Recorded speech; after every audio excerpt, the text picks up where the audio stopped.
Bom dia, pessoal. Então, Alô. obrigado pelo convite, Flávio. Só falando, porque a gente acabou substituindo o Junão, e para substituir o Junão precisava de 2, né?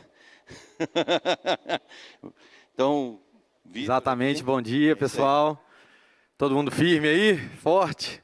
Preparado para mais uma? Firme aí, Pablito? Tamo junto.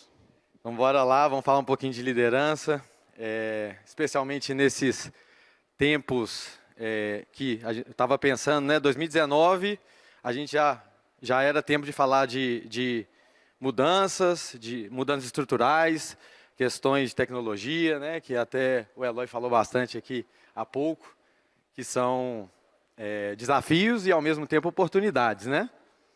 E agora, especialmente depois da pandemia, enfim, é sempre importante falar de liderança mesmo, porque tem muita gente aí que é influenciado por todos nós, e especialmente pelos nossos convidados, né? Então, vou passar primeiro a palavra para o André Felicíssimo. E vamos sentar, né, gente? Pronto. E você, André, falar um pouquinho tanto da P&G quanto do que você especialmente está realizando lá dentro, quantas pessoas você lidera, e falar um pouquinho de liderança para a gente aqui. Maravilha, muito obrigado. Obrigado a todos aí. Espero que estejam animados nesse domingo de manhã. Daqui a pouco eu tenho até que tirar uma foto minha aqui para provar para minha mulher que era aqui que eu estava mesmo. Porque para convidar domingo de manhã, acordar cedo, eu nem passei com meus cachorros de manhã, estava comentando com alguém aí, para poder vir direto para cá. Então, muito obrigado aí pela atenção de todos.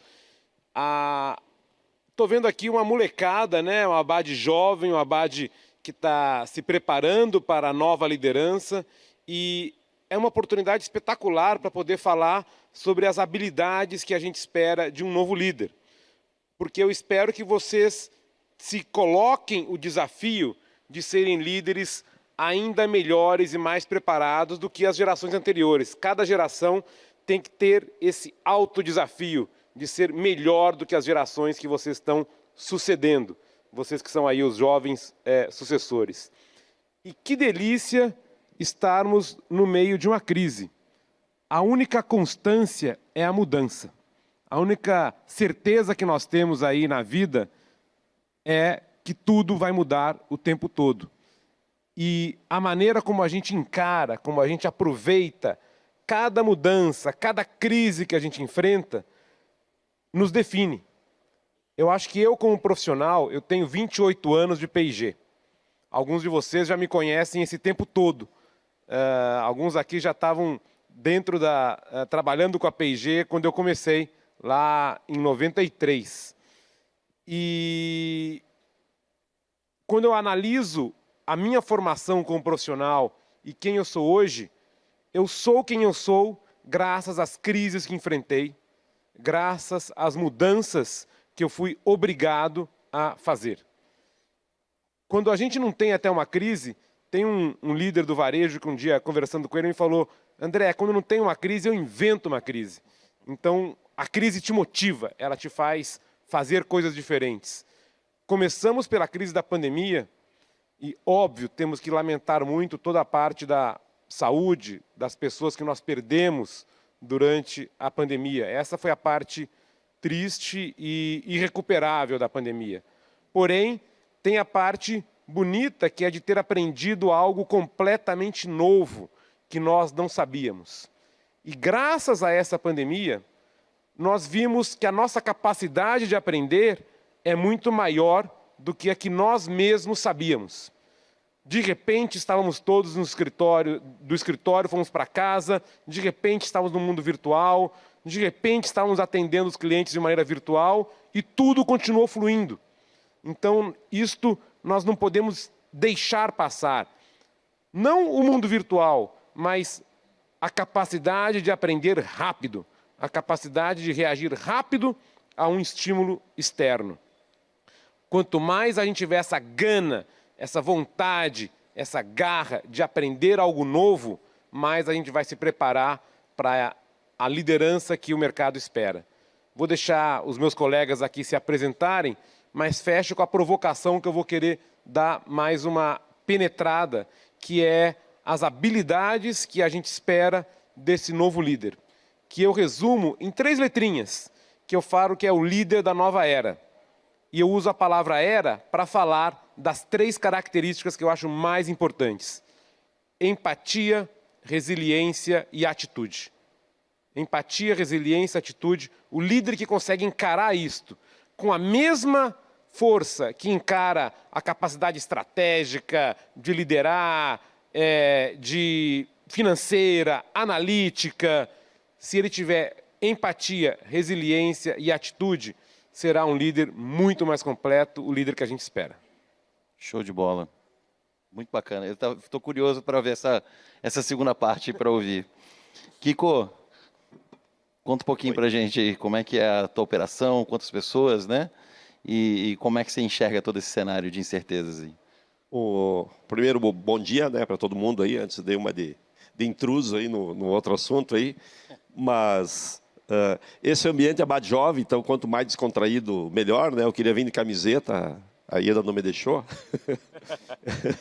Mas eu acho que um líder... Eu até preparei uma colinha aqui, mas quando o André fala, ele te inspira, né? E daí tu abandona um pouquinho da colinha, porque eu também tive na minha escola, né? Eu também entrei em 93 com Procter, né? Assumi a distribuição de Procter em 93. E a Procter foi uma das minhas grandes escolas, certamente a maior. Né? Obviamente que eu aprendi com todos os fornecedores. Né? Eu sempre cito 2 exemplos assim muito fáceis. Né? Na Procter eu vi a racionalidade, eu aprendi. Então, a tia Procter é a minha líder, na minha opinião. Quando eu olho para a minha empresa, para o desenho, para o jeitão que nós temos, eu aprendi muito ali. E eu uso um pouquinho, nós somos distribuidores da Nissin. Tá? Me apresentar um pouquinho, tu falou, né? Então, eu sou Kiko, da Unis Distribuidora, a gente está no Rio Grande do Sul, com algumas distribuídas, no Paraná com outras, e aqui no interior de São Paulo também com algumas distribuídas. Então, nós temos 5 unidades hoje, aproximadamente, acho que uns 900 funcionários, e devemos faturar uns 700 milhões esse ano. Né? Estamos aí nos últimos 2 ou 3 anos vivendo o melhor ano da nossa vida, e isso é muito bonito quando a gente vê, só que há poucos anos atrás, 2017, não tem nenhuma crise no mercado em 2017, mas a Unis passou pela sua crise interna. Foi o pior ano da nossa história, um ano que até agosto de 2017 nós estava tendo prejuízo. Nós já tinha vendido lá 300 milhões e tinha tirado dinheiro do bolso para trabalhar. Então, e liderança é um pouco disso. E aqui vem a inspiração, não estava preparado para dizer, né? Eu disse, vamos colocar, porque acho que é isso que... Liderança tem um pouco disso. No momento que está tudo errado, que todo mundo... E algumas pessoas ficam apavoradas, o papel do líder é parar e dizer, e agora eu vou falar do meu jeito, porque quem trabalha comigo sabe que... Calma, gente. Nós somos pagos para esse momento. Tá? Como líder, nós somos pagos para o pior momento. No momento bom, está indo tudo maravilhoso, os méritos têm que ser de todos, porque são eles que constroem. Então, hoje eu estou num bom momento, eu tenho um time maravilhoso que está fazendo isso acontecer. Eu nunca trabalhei tão pouco no melhor ano da vida da empresa. E é porque as pessoas estão fazendo a sua parte. Né? E muito bem, são protagonistas do que fazem. Então, isso deixa a minha vida muito mais leve, a minha empresa muito mais feliz, né? Os acionistas da nossa empresa, e nesse caso, para contar piada, que sou eu e a Ieda, muito mais felizes. Né? Mas acho que o nosso papel como líder é estar preparado para aquele momento ruim. Né? Ter a serenidade, dizer, calma, está afundando o barco, vamos pensar um pouquinho no que vai fazer. Eu estou rindo aqui porque nós socorremos um barco faz 15 dias aí, e a gente viu afundar um barco, foi apavorante. Mas eu acho que a gente tem que... E aí vocês, né, tentando... Eu não sou nem um guru, né, eu não sou o velhinho de barba branca em cima do morro, para ficar dando conselho assim... mas tem que se preparar um pouco para isso, para ter a serenidade no momento que ninguém tem e dar o caminho, né, para onde a gente vai ir. Eu até tinha anotado como primeira palavra, né, já que o André anotou as deles, a primeira palavra minha chama-se confiança. O líder é aquele que não só demonstra confiança, eu confio no líder, o cara é legal e tal, mas ele desperta nas pessoas a confiança de que o ambiente, e no nosso caso aqui, a empresa que eu estou trabalhando é confiável. As coisas que ela me promete, e não é dinheiro, tá? Também, obviamente, meu salário e tal, mas as coisas que ela fala são consistentes. Se você for trabalhar numa empresa que é hipócrita, você foge dela. Ou você também é hipócrita e aí, né, como eu quero boas pessoas para trabalhar comigo, eu não tenho o direito de ter uma empresa hipócrita. Né? As coisas que eu falo, os valores que eu prego na parede lá em confiança, o primeiro deles, ele tem que ser um valor que eu executo a cada dia, enquanto pessoa, enquanto empresa. Então, o líder, quando fala que o líder tem que ser inspirador, ele tem que ser condizente com as coisas que ele prega. E isso vai trazer gente daquele tipo. Né? Aquele líder e aquelas empresas, e eles existem, tá? A gente tem muitas pessoas que a gente conhece que não são confiáveis, eles constroem equipes assim. Né? Então, eu colocaria como primeira palavra a confiança. Também vou falar demais se ficar aqui conversando muito, né? Eu sei que sou... Eu tinha colocado como segunda aqui, mente aberta para mudanças, né? Porque na introdução eu tinha colocado... Vou pegar meu óculos, o cara está ficando velhinho, né? Mas não subiu o morro ainda lá, querido. O nosso tema é o quê? Incerteza, expectativas do novo líder, como liderar num ambiente de incertezas. E aí, o que é incerteza hoje? Incerteza é novas tecnologias, disrupção, né? O consumidor, novas demandas, e a demanda do consumidor são novos produtos, novos serviços, mas o consumidor, e aí voltando para o ESG, que era o tema de antes, o consumidor também está olhando para a postura das nossas pessoas. Então, não adianta eu ter o melhor produto se as nossas pessoas estão lá na mídia social fazendo coisas que não são as politicamente corretas, sem entrar no mérito de o quanto tem um excesso do politicamente ou não. Essa é uma realidade que influencia nas nossas vendas. Então, a transformação digital dos processos das empresas é o grande desafio. Mas liderar a transformação das pessoas é um desafio muito maior. Né? E navegar nesse mar assim de uma forma humanizada necessita de um capitão e de pessoas, né, com mente muito aberta para esses novos mares. Então, é isso que eu escrevi, né, para não fazer feio aqui na frente, mas tentando dar minha mensagem. E dentro dele, e aí, coincidentemente, né, esses dois primeiros itens, não tem alguns outros, eles são dois valores da nossa empresa, estão pregados na parede lá. Tá? Há muitos anos, né, lá, desde 1990, né, a gente mudou uma palavrinha ou outra, mas o conteúdo é esse. Então, acho que a gente tem que se preparar. Vocês já são os líderes de hoje, vocês sabem disso. Né? Liderança é um momento. Né? Eu diria que um dos méritos de um bom líder é saber ser liderado. Né? No momento que eu sentar lá com a Procter ou lá com a Miojo, eu estou sendo liderado por eles. Eles estão me dando o caminho. Afinal de contas, eles são líderes de mercado da marca, sabem para onde vão, têm conhecimento, pesquisa. Eu aproveitei muito isso nesses últimos 30 anos. Né? Eu, com certeza absoluta, sou o cara que a Unis, né, é a empresa das que mais fez projeto piloto das indústrias. Né? Já quebramos a cara muitas vezes, né? E isso não nos deixa, não tem trauma em errar, trauma em não tentar, essa é a minha opinião. Né? E isso só tem agregado para a gente. Então, como líder, tem que estar meio que preparado e tentando, obviamente, que calculando, né? Tem a parte racional disso tudo, até o quanto eu posso errar. Então, para as pessoas, quando a gente parte para um novo projeto, a gente tem que pensar que, normalmente eu falo, pessoal, vamos fazer isso, porque o máximo que vai acontecer é dar errado, então vamos lá. Né?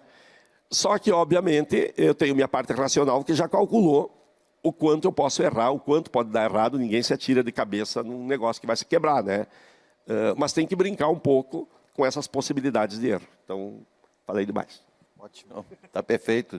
Muito bom, muita frase aí, hein, galera, para anotar, para se inspirar.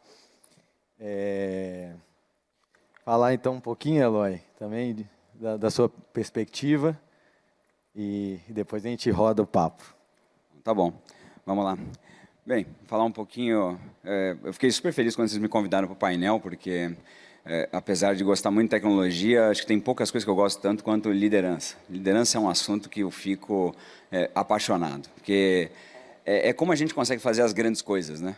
Acho que assim, a gente sozinho faz bastante coisa, mas quando a gente está junto, a gente faz grandes coisas. A gente entrega grandes resultados quando a gente está junto de pessoas. E quando a gente consegue fazer com que todo mundo rume numa única direção, é que a gente realmente faz coisas fantásticas, coisas impressionantes, coisas que são apaixonantes. E ao longo da minha carreira, que, poxa, eu me sinto super próximo aqui quando eu começo a pensar lá no começo com o grupo de jovens sucessores, quando eu tive no comecinho da internet, agora eu vou começar a me vestir velho aqui, né? 1995, que eu entrei no Universo Online, quando era ainda uma salinha lá na Folha de São Paulo. E tinha lá 30 pessoas, os servidores eram umas maquininhas jogadas na sala, e aí, de repente, aquele negócio foi crescendo que nem louco, foi virando uma startup maluca, que de repente foi dobrando de tamanho a cada mês, era um negócio de doido. E aí, eu com 21 anos de idade, eu tinha um time lá de 30 pessoas para cuidar, e eu não tinha a menor ideia do que eu estava fazendo. Não tinha a menor ideia do que estava fazendo, mas já era a minha primeira experiência de liderança de pessoas, né? E naquele momento, eu entendi ali que aquilo era o que eu queria estar fazendo. Eu queria estar tendo a chance de liderar o pessoal. E ao longo do tempo eu fui descobrindo que tem uma coisa para mim que define muito bem o que é ser um líder, que é ajudar as pessoas a encontrar propósito, né? Acho que no dia a dia você vai para as empresas, você entra para trabalhar e a gente sai da cama, né, segunda-feira de manhã. E às vezes é difícil às vezes o pessoal que trabalha com a gente, às vezes não encontra a motivação para ir para o trabalho. Né, não encontra energia para trabalhar, né, e fala, ai, nossa, que saco, eu não estou com vontade, etc. Né? Eu acho que o grande papel do líder é realmente pôr propósito na vida das pessoas, é fazer com que elas queiram sair na cama de manhã. Eu brinco com o meu pessoal, que eu falo, é fazer com que o pessoal não fique desmotivado quando toca a musiquinha do Fantástico no domingo à noite. Né? Quando toca aquela musiquinha no domingo à noite e fala assim, ah, nossa senhora, amanhã é segunda. Não, fala, poxa, amanhã é segunda. Né? O bom líder faz isso acontecer. Né? Isso é a transformação do grande líder. E agora na TOTUS, eu acho que eu tenho o meu grande desafio de liderança. Estou à frente de um time lá de 1000 pessoas que me deram a responsabilidade lá para cuidar, que cuida de todas as soluções da TOTUS para varejo e distribuição. Então, um negócio mega, com centros de desenvolvimento espalhados no Brasil, um negócio descomunal, né? Com diretores e gerentes. Então, tem camadas em cima de camadas. Então, motivar essa galera toda, fazer com que eles encontrem propósito é muito difícil. E a gente vive esse mundo do tal do VUCA, né, que o pessoal fala bastante. Né? Eu acho que o pessoal deve ter ouvido falar, até eu estou com a colinha aqui para não perder a explicação, mas o VUCA é o tal do volátil, incerto, complexo e ambíguo, né? É uma sigla do inglês, na verdade, né? Que é o volatile, uncertainty, complexity and ambiguity. Mas então diz que o mundo agora é assim, e todo mundo acho que reconhece que o mundo agora é assim, né? Então, e a gente tem que ter uma liderança que é capaz de lidar com isso. Mas eu achei um barato que recentemente o pessoal atualizou essa definição e agora o mundo não é mais VUCA, o mundo é MUVUCA. Alguém já ouviu essa? O mundo agora é MUVUCA, que agora tem 2 novos conceitos. Ele é meaningful, ele é significativo, né? E ele é universal, ele é universal. Ele impacta todos. Então, ele tem significado e ele é universal. Né? E quando a gente fala de ESG, por exemplo, a gente está falando de ter significado. Né? Quer dizer, as coisas a gente não está aqui só para fazer lucro, né? A gente está aqui para fazer um mundo melhor, para a gente poder produzir um mundo melhor para amanhã, para os nossos filhos e tudo isso. E quando eu falo que um líder tem que ajudar a encontrar significado, é isso, né? A gente está querendo achar significado para que as pessoas saiam da cama de manhã, porque elas vão construir algo melhor. No meu caso, eu falo para o meu pessoal, a gente está aqui para ajudar os nossos varejistas e distribuidores a terem experiências incríveis para os seus clientes. Né? E todo mundo que é cliente do varejo, é cliente do atacado, etc., sabe o que é uma experiência incrível quando reconhece. Então, eu gosto de pensar que a gente consegue fazer eles encontrarem essas experiências incríveis. Esse, para mim, é o grande desafio do líder do Novo Amanhã, num cenário de constante incerteza, conseguir fazer com que o pessoal encontre significado, porque uma vez que você encontra significado, apesar das mudanças que vão acontecendo ao longo do tempo, você tem aquele norte, você tem aquela guia que te diz onde você quer chegar. E aí você vai ajustando a rota apesar da incerteza, e vai achando o teu caminho, né? Eu acho que esse é um pouquinho aí de como a gente tem pensado, de como eu particularmente tenho feito as coisas acontecerem, de como a gente tem desenvolvido aí esse contexto VUCA e agora de MUVUCA para a gente poder enfrentar os desafios do líder do amanhã. Show de bola. Eu ouvi aqui os três aqui e fui juntando uma coisa com a outra e fiquei pensando muito nesses cenários de incertezas e a questão das oportunidades, né? A gente vem num período de pandemia seguido de uma crise econômica, que era previsto já, né? E aí, pegando um pouco da fala do Kiko, mas eu queria ouvir de ti, André. Como é que mantém a calma né, frente aos liderados em momentos como esse? E aí, claro, usando já esses conceitos que você trouxe do empatia e, enfim. Maravilha.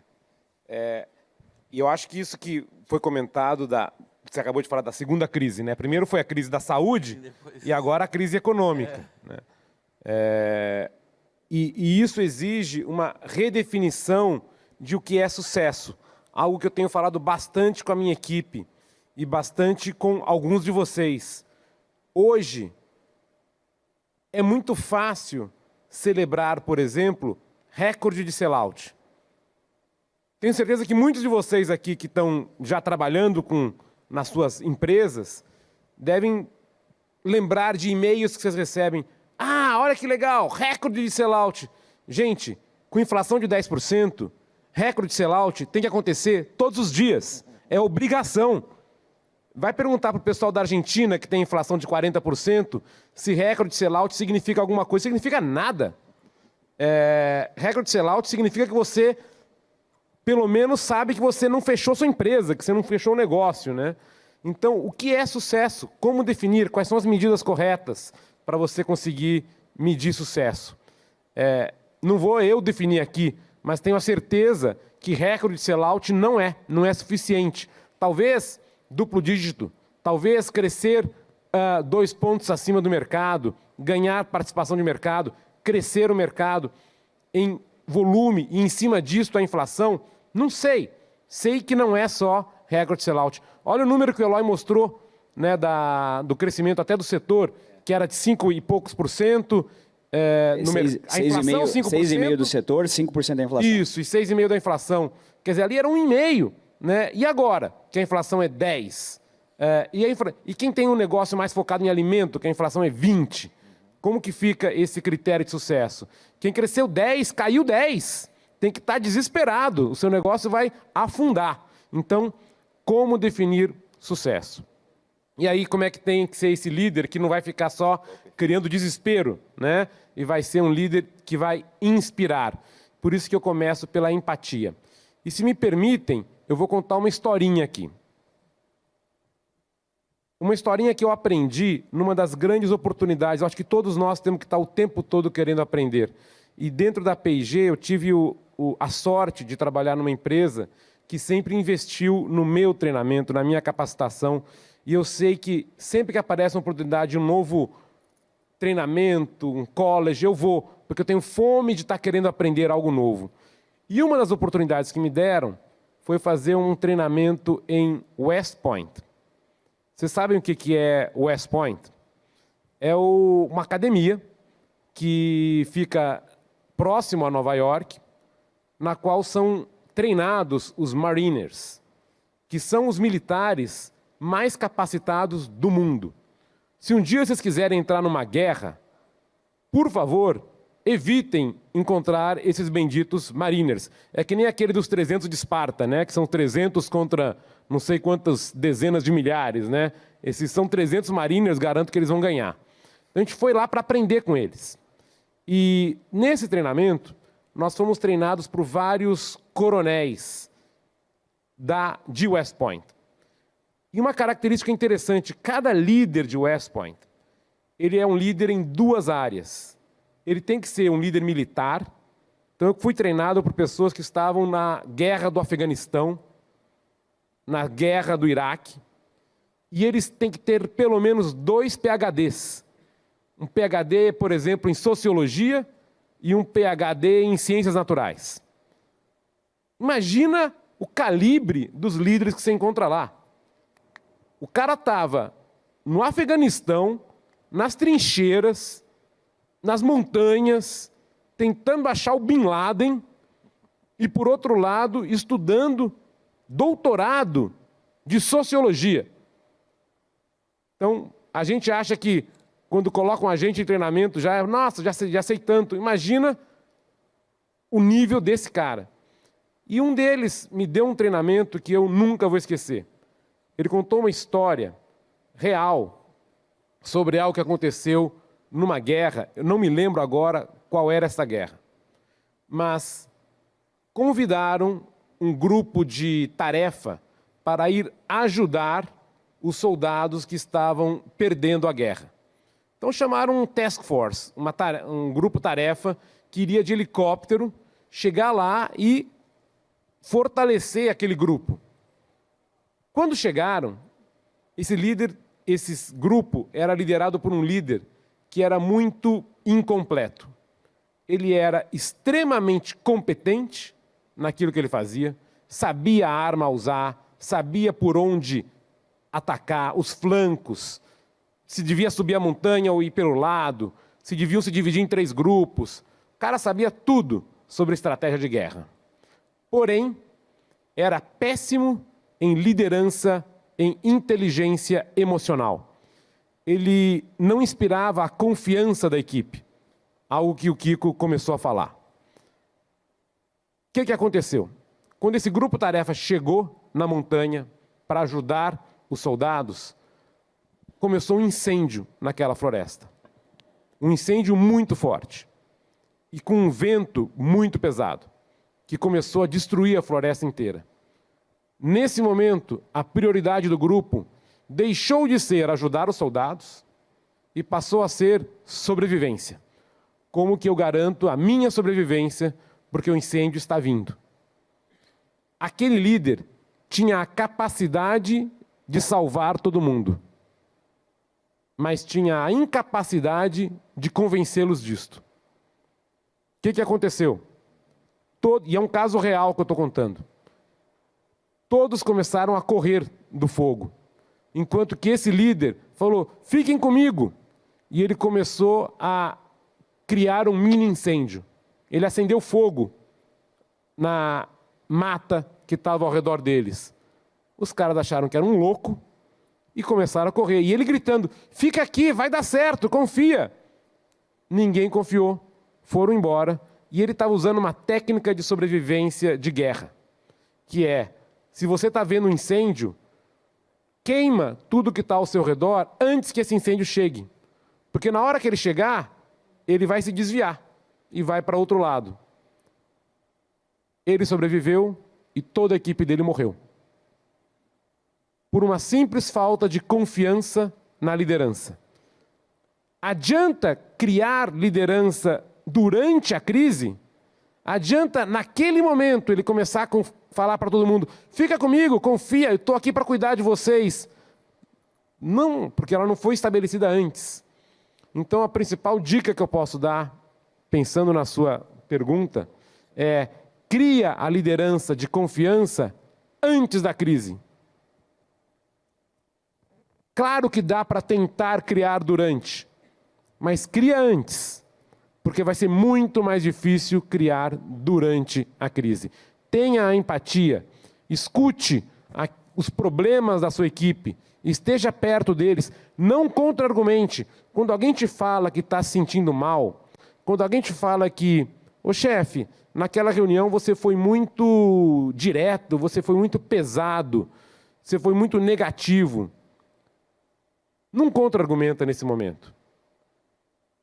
Essa é a hora de você entender o sentimento que a pessoa está tendo. Infelizmente, nas faculdades, nas escolas que nós estudamos, nós não aprendemos sobre emoções. Nós aprendemos sobre matemática, estatística, física, química, mas me fala de uma aula na qual a palavra emoção foi citada. E eu vou te falar que você não esteve numa escola ou numa faculdade formal. Você estava fazendo aí algum curso de coaching, alguma outra coisa. Emoção não se fala nas escolas.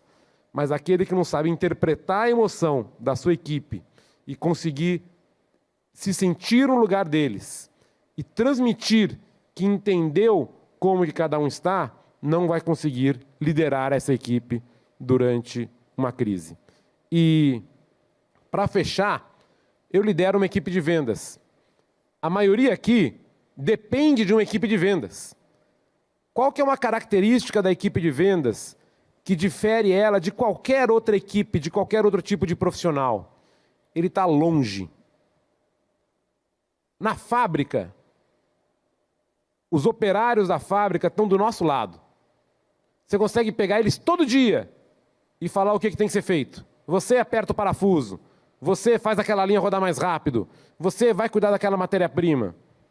Os vendedores, eles estão lá no Piauí, no Porto Alegre, Salvador, Tocantins.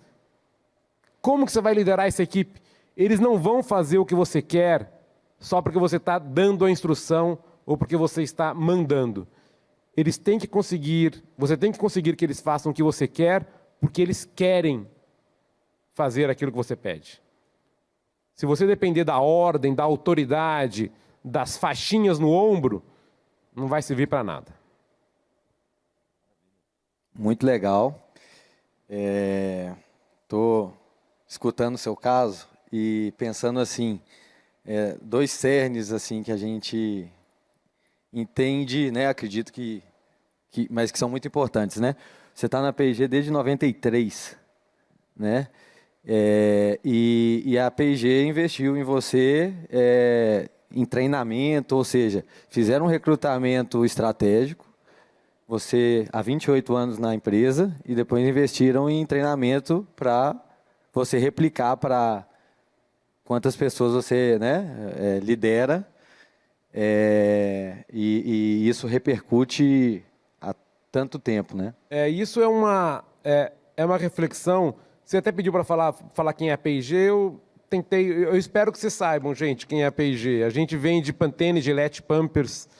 Se alguém aqui ainda não sabe, por favor, pode me procurar depois e eu tiro um pedido com vocês aí no café aí para abastecer o inventário de vocês.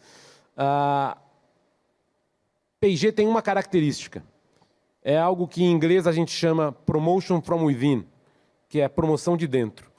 Foi uma decisão que a companhia tomou há muito tempo atrás, há mais de 100 anos, que é não contratar profissionais de fora. Se você não vai contratar, ou seja, todos nós começamos lá moleques, igual vocês. Qualquer um que você encontra da P&G, se a idade dele é uma idade parecida com a minha, eles vão falar que estão lá 25, 28 anos também. Então não é nenhum mérito. Eu só sobrevivi. É a única coisa que eu consegui fazer. Eu sobrevivi. Eu não fui mandado embora e não pedi para sair. Então eu estou lá, eu tenho que ter 28 anos, porque todo mundo entra lá saindo da faculdade. Todo mundo entra lá moleque. Peço desculpa até para os moleques que às vezes estão trabalhando com vocês e que ainda estão aprendendo, mas é assim que a gente vive. A consequência disso é que nós temos que investir no treinamento. Porque eu nunca vou trazer alguém que já sabe. Eu vou criar o conhecimento lá dentro. Então, por sermos uma companhia que só promove de dentro, nós temos a obrigação, a responsabilidade de investir no desenvolvimento pessoal. Porque não vai vir aquele cara que eu contratei de uma outra indústria e que vai vir com todo um conhecimento para ser aportado para a nossa. Nós temos que desenvolver lá dentro. O sucesso de um profissional é baseado em duas coisas. Ele entregar os resultados que pedem para ele e ele conseguir desenvolver as pessoas que ele lidera. E você, Kiko? Como é que, dos 900 que hoje estão na sua empresa, na Unis, o perfil deles, basicamente, nesse sentido? Você gosta de prata da casa? Você, enfim, tem essa característica também na Unis? Antes do André falar, eu já tinha pensado, né? Que se tu fizesse uma pergunta falando de treinamento, eu ia dizer aquele politicamente correto. Muito boa a tua pergunta. Mas eu diria, é muito bom o tema porque eu queria falar sobre ele. Tá? O tema de investir e falar provocando para vocês de novo. Tá? Aqui eu estou olhando para um monte de gente que vai tocar os seus negócios daqui a algum tempo, alguns já estão tocando, e que tem muito poder de influência nos negócios dos seus pais de hoje. E vocês nem sabem o poder de influência que vocês têm. Tá? Muda a abordagem de relacionamento com o teu pai. Tá? Muda a abordagem. Volta do encontro. Diz, pai, senta aqui. Vamos... Não espera ele convidar. Senta aqui, eu quero te dar uma mensagem. Não interessa qual é. Mas isso aqui eu queria que a gente fizesse. Vai ter muito mais chance de acontecer. Né? Eu sei que deve ter briguinha, deve ter coisa. Isso tudo acontece. Mas vocês têm um poder de influência que vocês ainda não sabem que têm. E aí vai a dica, né? Com certeza, nós investimos muito em treinamento. Sem falsa modéstia. Humildade é um dos valores da empresa, tá? Mas tem coisas que tem que falar, então, sem falsa modéstia, né? Acho que a gente investe acima da média do mercado, do setor de empresas do nosso porte em treinamento. Né? E isso faz toda a diferença. O momento, quando eu falo que nós temos muitos protagonistas e a nossa vida mudou, é porque as pessoas estão fazendo muito mais. E não que elas não soubessem fazer, não tivessem potencial antes, nós estamos dando o ambiente para elas fazerem. E isso passa por a gente criar o ambiente e por eles estarem preparados. Né? As pessoas têm que estar preparadas, só que é o ovo ou a galinha, o que vem primeiro? Né? Eu não me preparo se eu acho que não vão me dar oportunidade. Né? E a oportunidade o cara não investe porque acha que não vão... Aquele cara, e certamente alguns pais de vocês, muitas pessoas no mercado, eu tenho muitos amigos que dizem isso, né? A gente não arruma gente boa, o mercado é muito ruim, só tem vadio. É assim mesmo, a linguagem é essa, né? Só tem vadio, não sabe fazer, não quer trabalhar, tá aí, tem emprego sobrando e ninguém fica... Não é isso, gente. E aí o cara sai da tua empresa e 5 anos depois está voando numa empresa concorrente ou num outro setor. E daí quem está errado? É o cara ou é você? Isso passa lá por criar um ambiente e por investir nas pessoas. Eu vou contar um caso, que eu gostei de ouvir o caso do André, eu aprendi, é uma coisa que grava, né?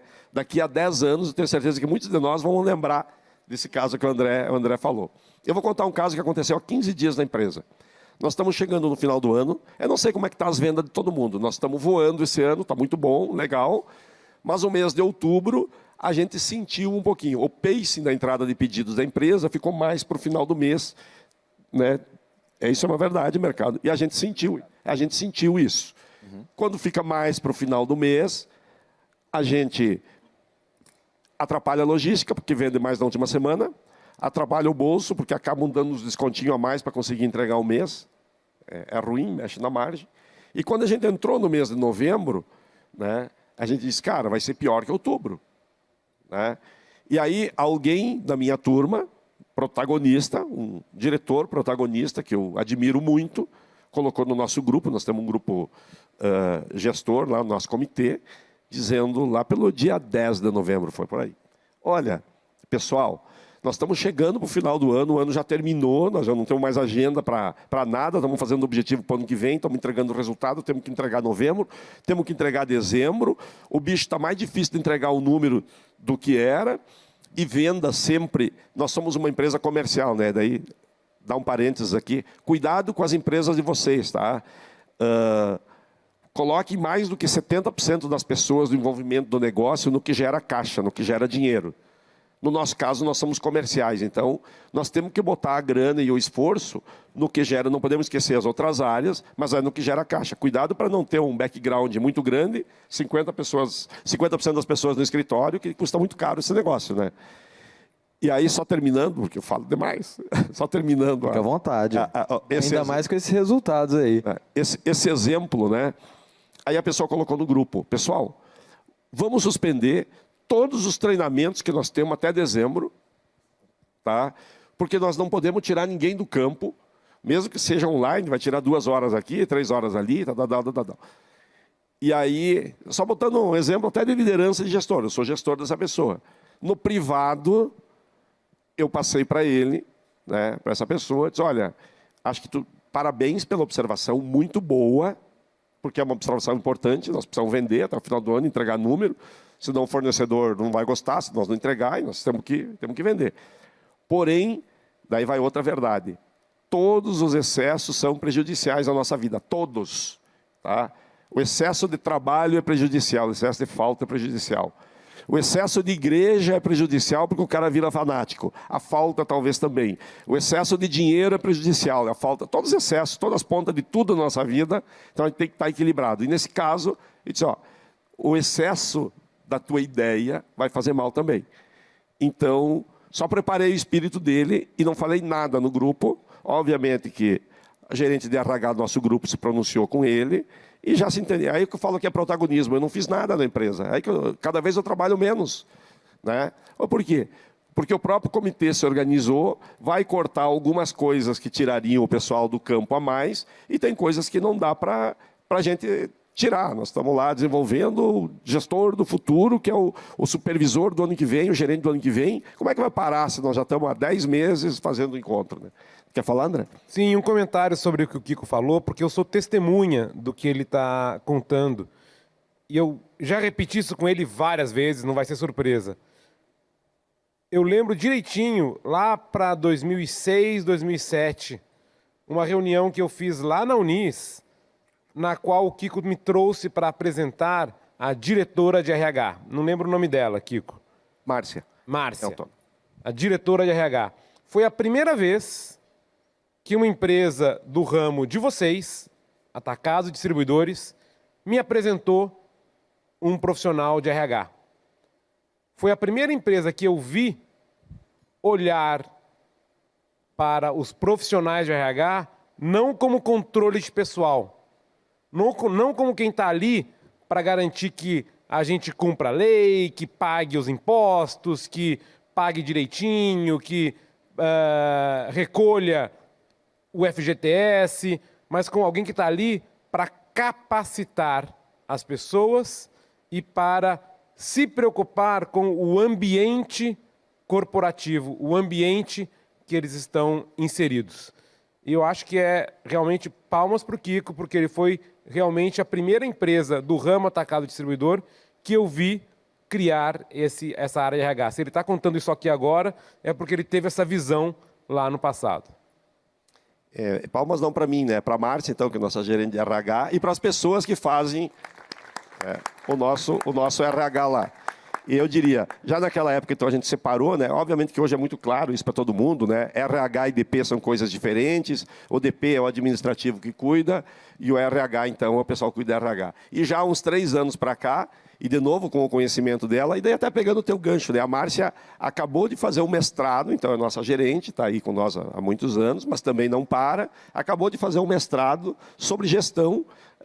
Nós acabamos de ser premiados, semana que vem que tem o prêmio, né, de top ser humano da BRHRS lá, por protagonismo das pessoas depois da crise. Então, a gente criou isso e ela tem se posicionado não mais como RH, né? Nós passamos a fase, agora é departamento, DO, né?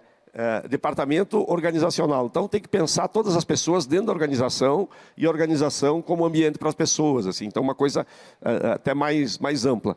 Só que isso é um pedacinho da empresa, né, gente? Mas um pedacinho muito importante, porque tudo que a gente quer, se a gente quer um motorista mais motivado, os nossos operadores de logística lá mais motivados, tudo passa por aí. Então, não deixem de investir, e aí tem as brigas, porque a gente pensa, mente aberta para mudanças, né? A nossa e a dos outros. Tem que ir conversando devagarzinho, empatia e tal, com as pessoas.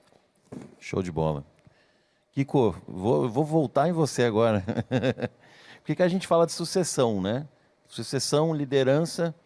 E eu percebo muitas vezes que a segunda geração, a geração que sucede o fundador do negócio, tem uma certa dificuldade, muitas vezes, de assumir essa postura do fundador, que é o cara que tem o carisma do negócio, ou seja, criou o negócio do início, contratou a primeira pessoa e assim por diante. Essa pessoa está chegando no momento que a empresa está consolidada, ela já está ali andando, enfim, tem um grupo enorme, às vezes, de funcionários, né? De pessoas, né? E como é que a gente... Isso é treinável? Você acredita que essa liderança, isso é nato? Como é que você enxerga isso? Eu sou um ponto fora da curva e eu não vou agradar a todos quando eu vou falar da forma como a gente enxerga. E não quero dizer que a gente esteja certo também. É a minha ótica e é o nosso jeito de vida. Na verdade, a empresa familiar, ela vai pelo jeitão dos fundadores e quem toca a empresa. Então, na nossa empresa e na nossa família, porque a empresa é familiar, a gente sempre tratou a sucessão, né? Eu sempre falei, tipo assim, eu quero ser feliz, eu não quero ter dinheiro. Vocês querem ter dinheiro para quê? Para ser feliz. Então, a gente quer ter dinheiro na jornada, né? Não é na chegada. Né? Quer ser feliz na jornada, não na chegada. E a gente sempre tratou assim. Então, tem a Patrícia aqui, tem o Luiz Fernando, tenho 2 filhos, né? E a gente sempre tratou com... Eu tinha muito medo, porque seria muito pesado para eles, e vai ser para vocês, tá? Muitos de vocês vão ser a 2ª ou a 3ª geração e vão assumir a cadeira de alguém que fez dar certo até agora. Quando sentar naquela cadeira, vai ter 2 coisas, tá? Ou vocês vão ser protegidos, fazer um monte de besteira e ninguém vai falar nada porque é filho do dono, tá? Ou vão dar o sangue e suor, fazer coisa maravilhosa e vão dizer que só fez porque era filho do dono, só conseguiu por isso, né? Então, são 2 coisas meio antagônicas.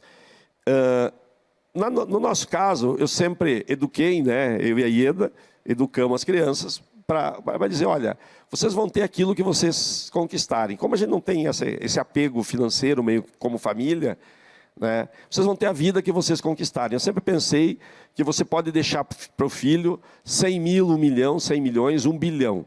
Tá? Se ele não está preparado para fazer, ele não vai manter, ele vai queimar. Né? Obviamente que tem todas as características hoje, faz um fundo, bota lá, vai administrar para os filhos, blá, blá, blá, mas essa é a verdade, o cara vai queimar. Né? Então, vocês vão ter a vida que vocês conquistarem. E, preferencialmente, toque um negócio antes de entrarem no meu negócio. Que se quebrarem, vão quebrar um negócio pequeno e não o meu negócio que dá o leitinho para as crianças. Esse é o conceito da vida inteira que a gente falou lá em casa.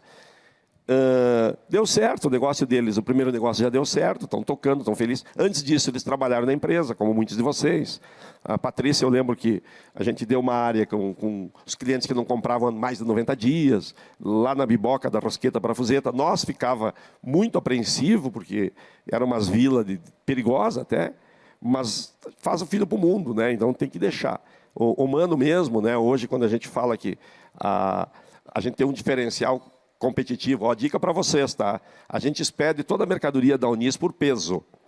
Não tem uma conferência. Nós conferia 3 vezes antes e tivemos rombos homéricos na empresa. Hoje tudo é peso. E dá muito certo, muito menos gente, muito mais rápido e muito mais eficiente. Então, busque uma solução assim. E quem ajudou a implantar isso foi o humano lá, o Luiz. Então, eu trabalhava no depósito, fazia faculdade, ia às 6 da manhã, pegava ônibus, ia para a faculdade, assim como a Patrícia, a gente não dava o carro para eles. Né? Tinham que sofrer um pouquinho para sentir o gostinho. Ok, agora quando chega na hora da sucessão, o que eu penso de novo? Nós temos que ser felizes. Então, toque o negócio, nós como empresa, nós queremos ser felizes. Então, se eu juntar a minha empresa com a tua amanhã, se nós fizermos uma sociedade, se eu vender a minha empresa, eu não tenho trauma nenhum com isso. Tá? Eu quero ser feliz e eu quero que eles sejam felizes. Eles vão ser muito mais felizes com uma empresa deles que valha 10 milhões do que com uma empresa minha que valha 1 bilhão. Seria bom que valesse, né? Mas a felicidade deles não está na quantidade de dinheiro, está nas coisas que eles vão conquistar. Então, eu sei que isso soa para o ambiente empresarial, racional e que fala em dinheiro, soa como uma coisa um pouquinho, sei lá, meio humana demais, mas é o jeito que a gente toca. Então, e é o jeito que a gente sempre tratou com muita tranquilidade e estou feliz assim com essa forma como a gente tratou até aqui.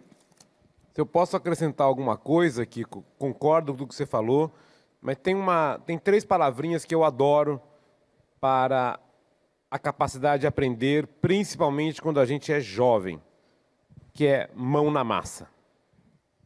Poucas vezes eu aprendi mais do que fazendo coisas operacionais. Vou dar 2 exemplos. Eu trabalhei há um tempo atrás no México. Fiquei 3 anos como líder comercial nosso lá no México. E lá eu tive uma experiência que foi muito importante para mim, que eu trabalhei um dia como promotor. Então eu coloquei um jaleco de promotor e fiquei um dia inteiro numa loja de supermercado trabalhando como promotor. Saí quebrado, completamente destruído.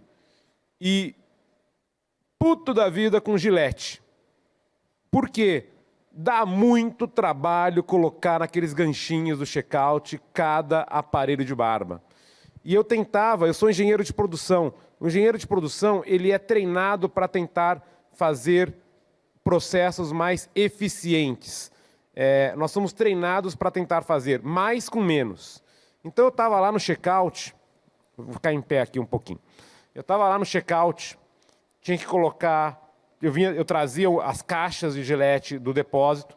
Primeiro dava um puta trabalho, porque elas estão sempre protegidas com grade, com cadeado, porque dá roubo. Então, consegui descobrir o horário que eu convenço um segurança a me dar a chave e trazer os aparelhos para cá. Aí colocava no carrinho do supermercado.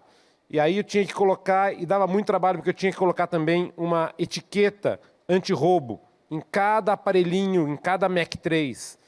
E aí eu queria fazer a coisa eficiente, mas eu pensava, bom, eu tenho que pegar com uma mão o aparelho, com a outra a fita que é protetora do roubo, e aí eu olhava para a tesoura. Com qual mão que eu vou pegar a tesoura? Porque eu estou segurando o aparelho aqui, estou segurando a fita aqui, e eu preciso de uma terceira mão para a tesoura. E aí descobri que eu não tinha uma terceira mão. Tentei fazer com o pé, não deu certo. E aí eu percebi que não tinha como fazer um processo eficiente. E eu tinha que pegar uma tesoura e cortar vários pedacinhos de fita antes, para depois pegar e enrolar. E eu sei que cada checkout eu gastei 10 a 15 minutos para abastecer um único checkout. Ou seja, era um desespero. E isso eu voltei para a companhia e comecei a trazer várias ideias de como que a gente deveria cuidar mais da vida desse promotor. A segunda experiência que eu tive foi no começo da minha carreira, quando eu cuidava de Carrefour, hipermercados. E eu, visitando uma loja, reclamei que um certo display de Ariel, que a gente tinha negociado na central, estava no açougue. E no açougue não vende muito detergente em pó. Vende mais carne. Se fosse carvão, né, se fosse sal grosso, talvez desse certo. Mas Ariel não dava certo. E aí eu fiquei perguntando, fui atrás do gerente da loja, por que você colocou o Ariel lá? Aí eu descobri que eu negociei na central uma verba promocional que eu paguei na central. Mas a loja tem um KPI dela. E no KPI dela tem a margem. A margem daquele Ariel, que estava naquela promoção, era negativa.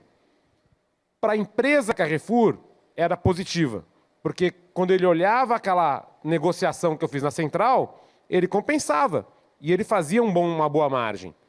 Porém, aos olhos do cara da loja, era um péssimo negócio. E o KPI dele estava afetado. E ele colocou no açougue porque ele falou, eu sou obrigado a fazer o display, porque você contratou um display. Então eu tenho que colocar, senão você não paga a central. Mas eu não quero que venda. Porque cada unidade vendida eu vou perder dinheiro. Então eu escondi o produto dos consumidores. E espero que ninguém descubra que está lá no açougue. Ou seja, mão na massa, gente. Faz trabalhos operacionais. Não entra no time de liderança da sua mãe e do seu pai. Entra num trabalho operacional. E lá, aquelas equipes que vocês vão trabalhar com elas, é que vão dizer se vocês estão preparados para suceder os líderes da sua empresa. Eu só quero terminar a sucessão lá, porque com todo aquele contexto, né, eu falo demais e acabo indo para... Outra coisa que eu sempre afirmei foi que a sucessão da empresa seria feita pelas pessoas. Isso casa um pouco com o que eu falei antes e com o que de fato acontece. Então, as pessoas na empresa, e eu já tenho, por isso que eu trabalho tão pouco, né? Porque eu tenho pessoas que fazem e a sucessão são os meus diretores, as minhas... Então, não necessariamente tem que ser alguém da família, isso é que eu entendo, né? Então, tem que ser alguém muito bem preparado, que vai tocar o negócio. Ok, lá na frente, se os meus filhos fizerem parte do conselho, vão ter que ir para o campo para, de novo, suar um pouco e conhecer a empresa, se preparar para isso, mas vão fazer parte de um conselho. Na parte executiva, eu vejo com muito bons olhos, eu tenho um time maravilhoso e que seja ele a minha sucessão. Posso complementar em cima do Zé Luiz? Porque eu acho que tem um elemento em cima do que você falou, Zé, que é a questão da confiança, né? Porque esse é um ponto essencial quando você começa a liderar pessoas. Você começa a aprender o valor de você confiar. Porque é muito fácil, quando você está liderando pessoas, você querer dar comando, você querer dar diretrizes, você querer falar, faça assim, faça assado, desse jeito, daquele jeito. Eu acho que quando você combina muito do que você falou, de mão na massa, né? E isso você tem que fazer o teu time fazer. Então, isso é uma das coisas que eu gosto muito de fazer com o pessoal. Eu falo, vai lá atrás do balcão, vai carregar caixa, vai atrás do caixa, vai ver como é que é a vida do pessoal que opera o sistema que a gente está desenvolvendo, para poder ver se é fácil, se é difícil, se é simples, se é complicado, etc., para você poder viver essa vida. E aí você volta para o escritório e aí a gente vai falar, legal, então, o que deveria fazer? Né? Então, essa questão de você confiar, a questão de você poder delegar de verdade, né? E não você simplesmente falar, olha, eu queria que fosse assim, eu queria que fosse assado, isso não é liderança, né? E essa é a questão de quando você fala, vou me suceder por alguém, você na verdade está confiando que aquela pessoa vai fazer do melhor jeito possível dentro do contexto que ela entende que é o contexto que ela vai evoluir, e não necessariamente o jeito que você achava que era o certo, né? Porque eventualmente a tua cabeça era uma cabeça, mas a cabeça do teu filho, a cabeça de quem vai te suceder é outra cabeça. E essa é a beleza da liderança. A beleza da liderança é você dar o propósito, dar o caminho, etc. Mas a pessoa que vai fazer, efetivamente vai meter a mão na massa, ela está ali buscando uma direção, mas a forma que ela vai entregar aquilo são 200 formas diferentes. Eu me surpreendi na minha carreira várias vezes em que eu cheguei e falei, olha, temos que fazer desse jeito. E aí as pessoas que me surpreendiam no time, elas chegavam e falavam, olha, já pensou em fazer dessa outra forma, etc. E é o pessoal que está na linha de frente, é o pessoal que entende o que está acontecendo. Eles chegam lá e dão soluções, e a gente tem que estar pronto, como bons líderes, realmente, a se desprender dessas ideias de comando e controle, de que a gente vai falar, faz desse jeito, faz daquele jeito, faz do outro jeito. O pessoal que está embaixo, quando eles são bons, quando eles estão motivados, se eles entendem onde a gente quer chegar, eu acho que esse é o grande ponto, né? Volta para o propósito. Elas têm que entender onde é que a gente quer chegar. Se elas não entendem onde a gente quer chegar, se elas não entendem o objetivo, não entendem a direção, aí realmente é difícil dele conseguir dar uma ideia melhor. Mas quando eles entendem, realmente a contribuição é boa e no final do dia eles acham soluções muito melhores do que você, que normalmente acaba ficando um papel distante da operação do dia a dia, consegue imaginar para como resolver os problemas que acontecem. Dizem que, acho que tem até uma estatística, assim, não vou saber, mas a mensagem é que quando uma empresa quebra, sei lá, 90%, 95% das vezes, quem estava na ponta já sabia que aquilo ia acontecer, né? Tem um ditado que fala que o pior tipo de motim é a obediência cega, que é exatamente isso, entendeu? Então, você obedecer cegamente o teu líder, esse é o pior tipo de motim, porque normalmente o time sabe quando a coisa vai dar merda, entendeu? Exatamente. O time sabe, só que aí você precisa ser o líder que está pronto para ouvir e está pronto para falar, não, vocês embaixo muito provavelmente sabem melhor do que eu o que precisa ser feito, então eu vou confiar. Hands-on e ser acessível, né? São as características do líder que vai provavelmente conseguir fazer a diferença. Maneiro. Eloy, aproveitar, mudar um pouquinho a perspectiva, porque me interessei quando você falou que, né, hoje você está liderando 1.000 pessoas, né, algo em torno de 1.000 pessoas, Brasil inteiro, vários segmentos, enfim, projetos diferentes, complementares, estruturalmente diferentes. Mas você falou que aos 20 anos, você já, ali em torno dos 20 anos, você liderava uma equipe de 20 pessoas, enfim, que é basicamente o que acontece assim, pelo menos comigo. Comecei de baixo, assim, como é que eu posso dizer? Na pirâmide da empresa, lá embaixo, na organização, e aos poucos, sei lá, com 2, 3 anos, a gente vira gerente, ou vira, sei lá, conferente. E com 25, essa minha história, eu liderava uma equipe de 20 pessoas, etc. E eu queria saber de você, como que nesse momento da sua vida, você já se sentia confortável, era uma coisa natural sua, ou era um desafio para você, porque muita gente tem esse dom, né, já de liderança, e outros tem que desenvolver isso com o tempo e com muita transpiração, né?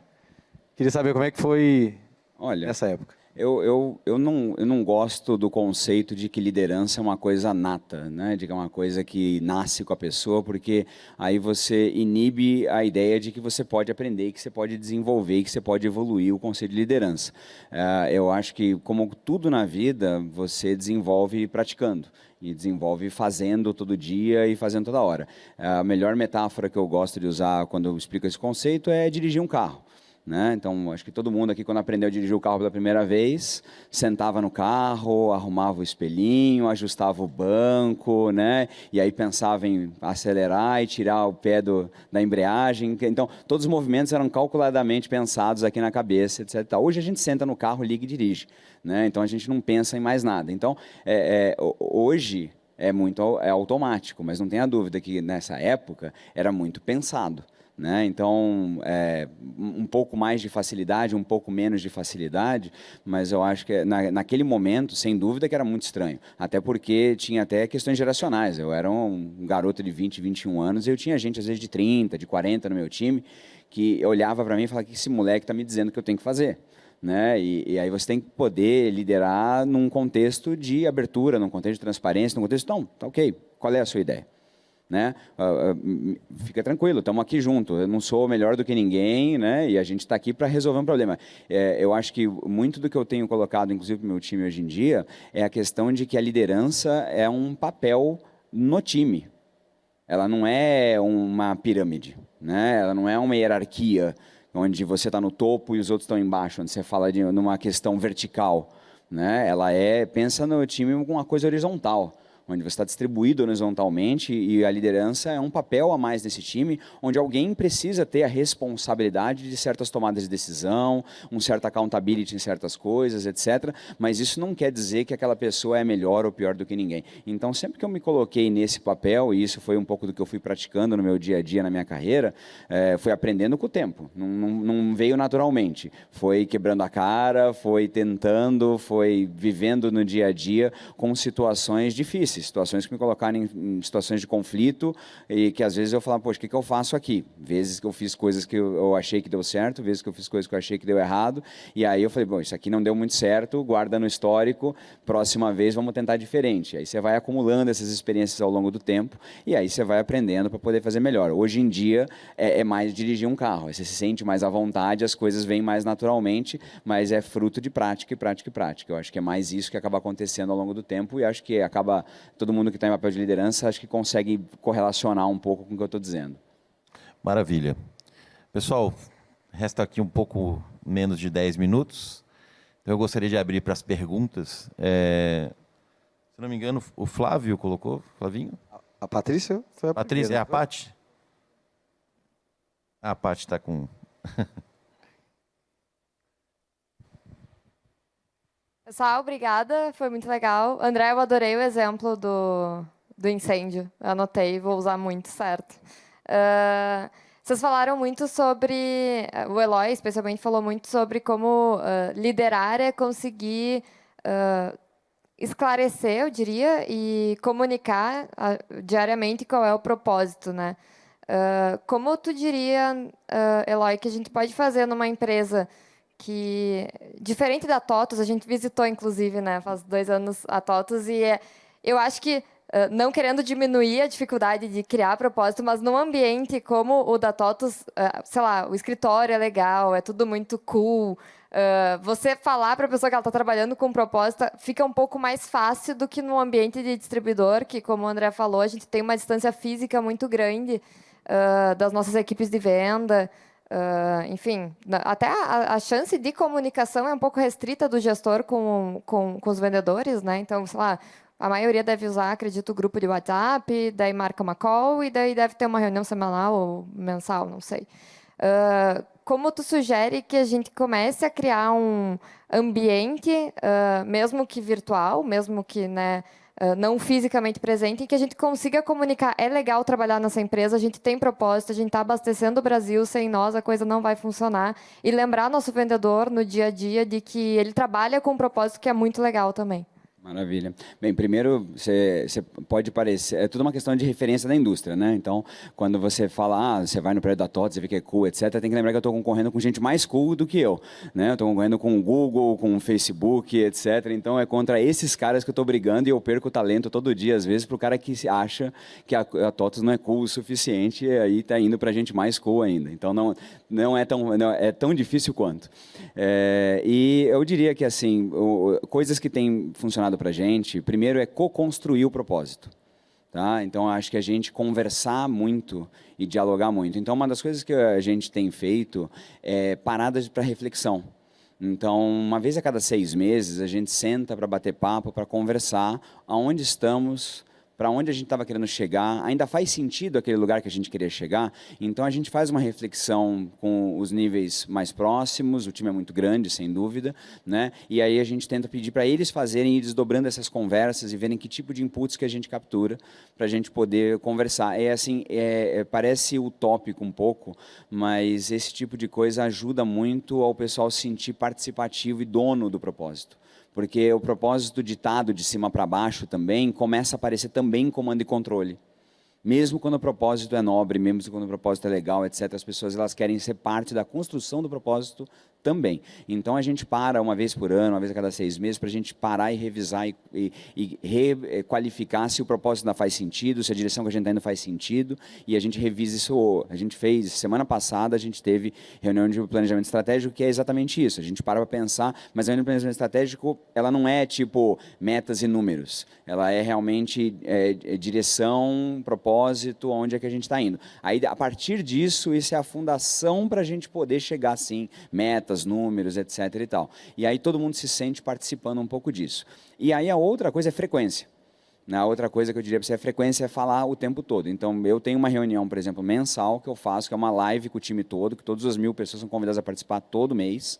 Entendeu? Que eu abro lá o canal, todo mundo conecta, todo mês eu falo, ó, como é que estão os resultados, como é que estão as coisas. A gente sempre pega um aspecto da nossa cultura e a gente debate junto, troca figurinha. O pessoal tem um espaço que eles podem fazer perguntas anônimas. E eu tenho que responder meio que a quente. Então, a gente cria um espaço de confiança ali, onde a gente sente que está todo mundo em família e a gente pode trocar informação livremente ali. Né? E eu tenho uma frase que eu digo sempre, eu falo assim, a hora que vocês estiverem dizendo que vocês estão cansados de me ouvir falar, é porque vocês estão começando a me ouvir, a guardar o que eu estou dizendo.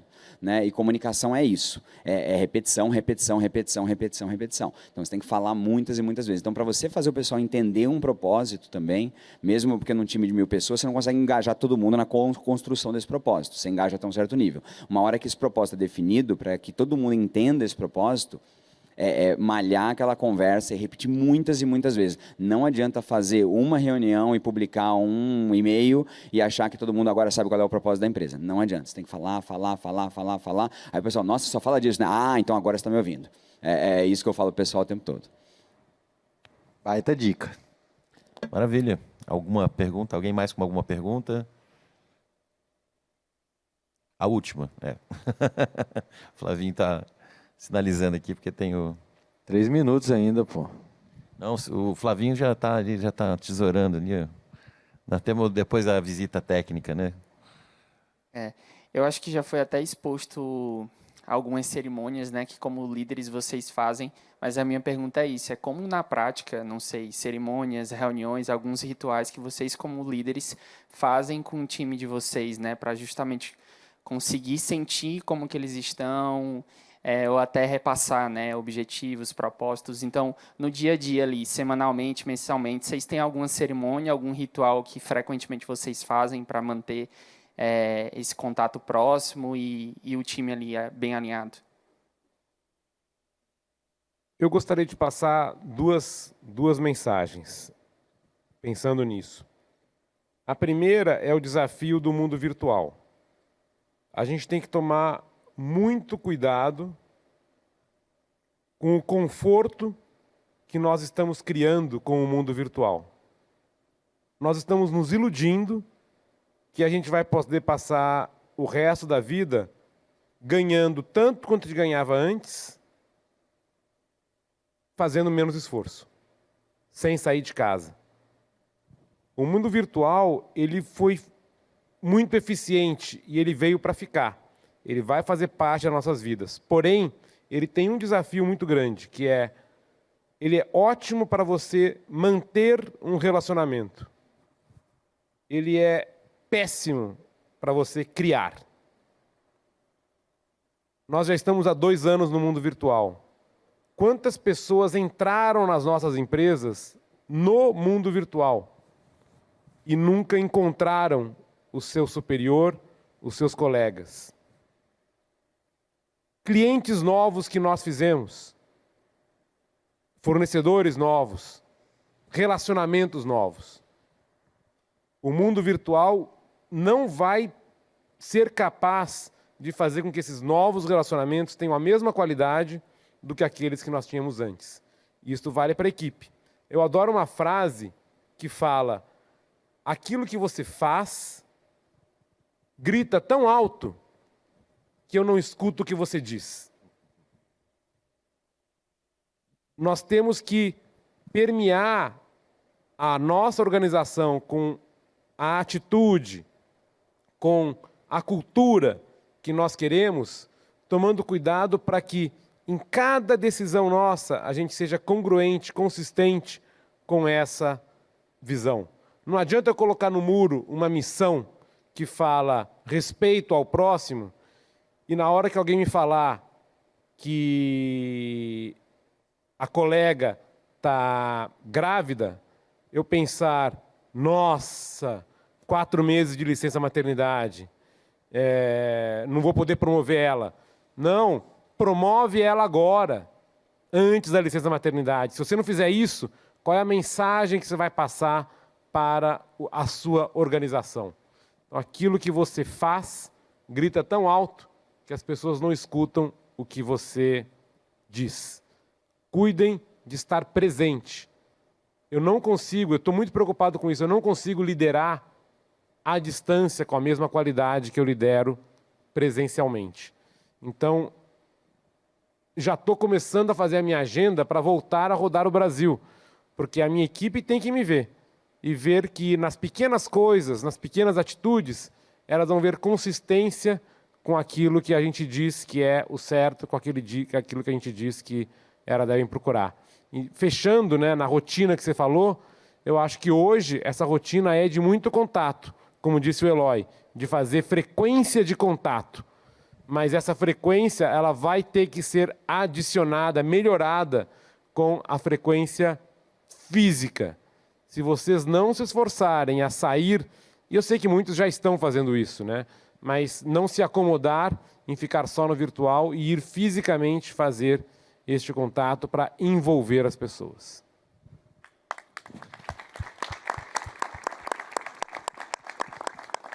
Muito bem. Muito obrigado.